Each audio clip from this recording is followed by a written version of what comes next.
ಹಾರ್ದಿಕ್. ಇಂದು ನಮ್ಮ ಶಾಲೆಯಲ್ಲಿ ವೀರಾಭಿಮನ್ಯು ನಾಟಕವನ್ನು ಮಾಡುತ್ತಿದ್ದೇವೆ. ನಾಟಕಕ್ಕೆ ಇರುವ ವಿದ್ಯಾರ್ಥಿಗಳನ್ನು ಕರೆಯುತ್ತಿದ್ದೇನೆ. ಸೋಮ ಅಭಿಮನ್ಯು, ರಂಜಿತ್ ಭೀಮಸೇನ, ಶ್ರೀನಿತ್ ಧರ್ಮರಾಯ, ಸುರಜಿತ ಸುಭದ್ರೆ, ಅಮೂಲ್ಯ ಉತ್ತರೆ, ಯಶವಂತ್ ದುರ್ಯೋಧನ, ಶ್ರೇಯ ಸುಮಿತ್ರಾ.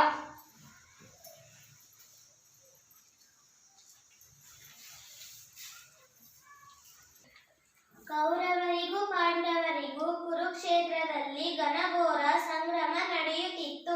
12ನೆಯ ದಿನ ದ್ರೋಣಾಚಾರ್ಯರು ಚಕ್ರವ್ಯೂಹವನ್ನು ರಚಿಸಿದ್ದರು. ಕೃಷ್ಣ, ಬಲರಾಮ ಮತ್ತು ಅರ್ಜುನನನ್ನು ಬಿಟ್ಟರೆ ಚಕ್ರವ್ಯೂಹವನ್ನು ಭೇದಿಸುವ ವಿದ್ಯೆ ಉಳಿದ ಪಾಂಡವರಿಗೂ ಗೊತ್ತಿರಲಿಲ್ಲ. ಇದರಿಂದ ಭೀಮಸೇನ ಮತ್ತು ಧರ್ಮರಾಯ ಚಿಂತಾಕ್ರಾಂತರಾಗಿದ್ದರು. ದೃಶ್ಯ 1. ಧರ್ಮರಾಯ ಮತ್ತು ಭೀಮಸೇನ ಚರ್ಚಿಸುತ್ತಾ ಕುಳಿತಿದ್ದಾರೆ. ಅಲ್ಲಿಗೆ ಅಭಿಮನ್ಯುವಿನ ಪ್ರವೇಶ. ದೊಡ್ಡಪ್ಪ, ನೀವೇಕೆಂದು ಬಹಳ ಚಿಂತಾಕ್ರಾಂತರಾಗಿರುವಿರಿ? ಮಗು ಅಭಿಮನ್ಯು, ಇಂದು ದ್ರೋಣಾಚಾರ್ಯರು ಯುದ್ಧ ಭೂಮಿಯಲ್ಲಿ ಚಕ್ರವ್ಯೂಹವನ್ನು ರಚಿಸಿದ್ದಾರೆ. ಇದನ್ನು ಭೇದಿಸುವ ವಿದ್ಯೆ ನಿನ್ನ ತಂದೆಯಾದ ಅರ್ಜುನ, ಕೃಷ್ಣ, ಬಲರಾಮರಿಗೆ ಮಾತ್ರ ಗೊತ್ತು. ಆದರೆ ಅವರು ಅನಿವಾರ್ಯವಾಗಿ ಸಂಸ್ಥಾಪಕರೆಂಬ ರಾಕ್ಷಸನನ್ನು ಎದುರಿಸಲು ಹೋಗಿದ್ದಾರೆ. ಈಗೇನು ಮಾಡುವುದು ಎಂಬುವುದೇ ದೊಡ್ಡ ಚಿಂತೆಯಾಗಿದೆ. ಇಷ್ಟು ಚಿಕ್ಕ ವಿಷಯಕ್ಕೆ ಅಷ್ಟೊಂದು ಚಿಂತೆ? ಏನು ಇದು ಅಷ್ಟು ಚಿಕ್ಕ ವಿಷಯ ಕದ್ದ? ಪಾಂಡವರಿಗೂ ಕೌರವರಿಗೂ ವಿಲ್ವಿದ್ಯೆ ಕಲಿಸಿದ್ದ ದ್ರೋಣಾಚಾರ್ಯರು ರಚಿಸಿದ್ದ ಚಕ್ರವ್ಯೂಹವನ್ನು ಭೇದಿಸುವಷ್ಟು ಸುಲಭದ ಕೆಲಸವೇ? ಚಿಂತೆಯನ್ನು ಬಿಡಿ ದೊಡ್ಡಪ್ಪ, ಚಕ್ರವ್ಯೂಹವನ್ನು ನಾನು ಭೇದಿಸುತ್ತೇನೆ. ಬೇಷ್ ಕುಮಾರ, ನೀನು ಆಡಿದ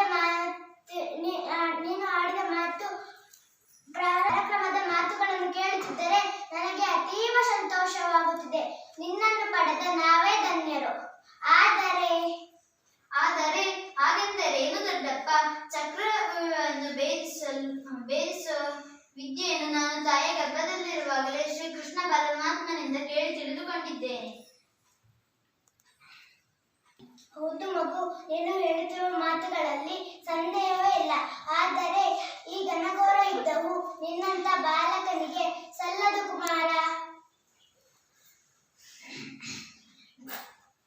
ಚಕ್ರವ್ಯೂಹವನ್ನು ಭೇದಿಸುವ ವಿದ್ಯೆಯನ್ನು ನಾನು ತಾಯಿಯ ಗರ್ಭದಲ್ಲಿರುವಾಗಲೇ ಶ್ರೀಕೃಷ್ಣ ಪರಮಾತ್ಮನಿಂದ ಕೇಳಿ ತಿಳಿದುಕೊಂಡಿದ್ದೇನೆ.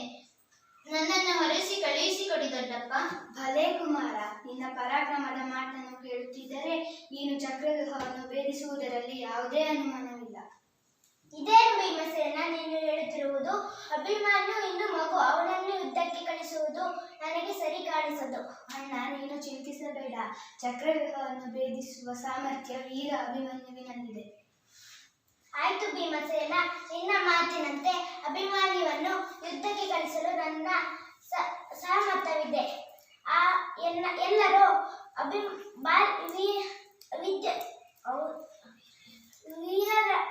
ಯುದ್ಧದಲ್ಲಿ ವೀರ ಬಾಲಕನಿಗೆ ರಕ್ಷಕವಚದಂತಿರೋಣ. ಬಹಳ ಸಂತೋಷ ದೊಡ್ಡಪ್ಪ, ನನ್ನನ್ನು ಆಶೀರ್ವದಿಸಿ. ದೃಶ್ಯ 2. ಸುಭದ್ರೆಯ ಅರಮನೆ. ಅಭಿಮನ್ಯು ತನ್ನ ತಾಯಿಯ ಸುಭದ್ರೆಯ ಪಾದಗಳಿಗೆ ಎರಗುವನು.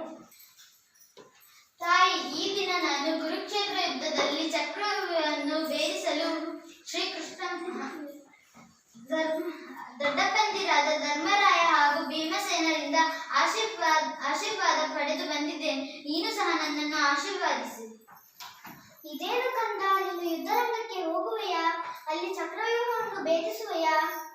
ಹೌದು ತಾಯಿ, ನಾನು ಚಕ್ರವ್ಯೂಹವನ್ನು ಭೇದಿಸುವೆ. ಆಗಲಿ ಮಗು, ಶ್ರೀಕೃಷ್ಣ ಪರಮಾತ್ಮನ ಕೃಪೆ ನಿನ್ನಲ್ಲಿರುವಾಗ ಸಂದೇಹದ ಮಾತೇ ಇಲ್ಲ. ಜಯಶಾಲಿಯಾಗಿ ಬಾ, ನಿನಗೆ ಮಂಗಳವಾಗಲಿ. ಉತ್ತರೆಯ ಪ್ರವೇಶ. ಬಾ ಉತ್ತರೆ, ಏಕೆ ಇಂದು ನಿನ್ನ ವದನ ಖಿನ್ನವಾಗಿ ಕಾಣುತ್ತಿದೆ? ಹೇಳಿದ್ರಲ್ಲ. ಪ್ರಾಣಕಾಂತನಿಗೂ ಯುದ್ಧರಂಗಕ್ಕೆ ಹೋಗುವ ವಿಷಯ ತಿಳಿಯಿತು. ಅದಕ್ಕಾಗಿ ಈ ರೀತಿಯ ಕಿಮ್ಮತೆ. ಚಿಂತಿಸಬೇಡ ಉತ್ತರೆ, ನಾನು ಈ ಯುದ್ಧದಲ್ಲಿ ಜಯಶಾಲಿಯಾಗಿ ಹಿಂದಿರುಗುತ್ತೇನೆ. ಆಗಲಿ, ಜಯವಿರುವ ತನಕ ಭಯಬೇಕೆ? ಯುದ್ಧಶ್ರಂತೆಯರ ಧರ್ಮ ಹೋಗಿ ಬನ್ನಿ. ಆ ಪರಮಾತ್ಮ ನಿಮಗೆ ಒಳಿತು ಮಾಡಲಿ. ದೃಶ್ಯ 3. ಅಭಿಮನ್ಯು ಸೂರ್ಯನಂತೆ ಪ್ರಕಾಶಿಸುತ್ತಾ ರಥವನ್ನೇರಿ ಯುದ್ಧ ಭೂಮಿಗೆ ಪ್ರವೇಶ ಮಾಡುತ್ತಾನೆ. ಸಾರಥಿಯನ್ನು ಕುರಿತು ಸುಮಿತ್ರ, ಆದಷ್ಟು ಬೇಗ ನನ್ನನ್ನು ದ್ರೋಣಾಚಾರ್ಯರು ರಚಿಸಿರುವ ಚಕ್ರವ್ಯೂಹದ ಕಡೆ ಕರೆದುಕೊಂಡು ಹೋಗು. ಭೀಮನೊಂದಿಗೆ ಪಾಂಡವರ ಸೈನ್ಯವು ಅಭಿಮನ್ಯುವನ್ನು ನೆರಳಿನಂತೆಯೇ ಹಿಂಬಾಲಿಸಿ ಬರುತ್ತದೆ. ಭೀಮನೊಂದಿಗೆ ಪಾಂಡವರ ಸೈನ್ಯವು ಅಭಿಮನ್ಯುವನ್ನು ನೆರಳಿನಂತೆ ಹಿಂಬಾಲಿಸಿ ಬರುತ್ತದೆ. ಬನ್ನಿರಿ ಬನ್ನಿರಿ, ಒಬ್ಬೊಬ್ಬರಾಗಿ ಬನ್ನಿ. ನಿಮ್ಮೆಲ್ಲರ ತರಗಲೆಗಳಂತೆ ತೂರಿ ಯಮಪುರಕ್ಕೆ ಕಳಿಸುತ್ತೇನೆ.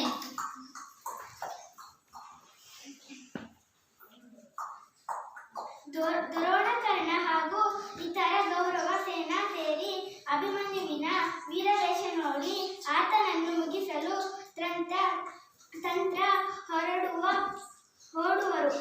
ವೀರವೇಷದಿಂದ ಹೊರಡುತ್ತಿರುವಾಗ ಗೌರವರು ಹಿಂದಿನಿಂದ ಬಂದು ಅಭಿಮನ್ಯುವಿನ ಕೈಗಳನ್ನು ಕತ್ತರಿಸುವರು. ಏರಣ ಹೇಡಿಗಳ ತಾಯ ಹಾಲುಂಡ ಕ್ಷತ್ರಿಯ ಈ ಕೆಲಸ ಮಾಡಲಾರ. ತಾಯ ಹಾಲುಂಡ ಕ್ಷತ್ರಿಯ ವೀರವೇಷದಿಂದ ಹೋರಾಡಿ ಸತ್ತು ಸ್ವರ್ಗ ಸೇರುವುದನ್ನು ಬಿಟ್ಟು ನರಕದ ದಾರಿ ಹಿಡಿಯುತ್ತೀರಿ. ನಿಮಗೆ ಧಿಕ್ಕಾರವಿರಲಿ. ಸೈನ್ಯರಾಜ, ಬಿಡಬೇಡ, ಮೊಡೆ ಕರಡ, ಜಯ ದತ್ತ, ನೀವೆಲ್ಲರೂ ಅವನ ಮೇಲೆ ಒಟ್ಟಾಗಿ ಬೀಳಿರಿ. ಅಭಿಮನ್ಯು ರಥದ ಚಕ್ರವನ್ನು ಕೈಯಲ್ಲಿ ತಿರುಗಿಸಿ ವೀರವೇಷದಿಂದ ಹೋರಾಡಿ ವೀರಮರಣ ಹೊಂದುವನು.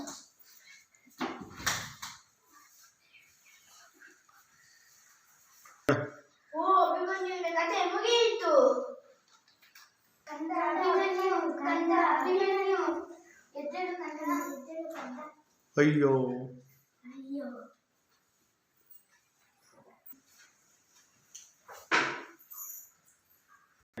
ಅಯ್ಯೋ ಅಭಿಮನ್ಯು, ನಿನ್ನನ್ನು ಕಳೆದುಕೊಂಡು ನಾವು ಎಲ್ಲರಿಗೂ ಧನ್ಯವಾದಗಳು.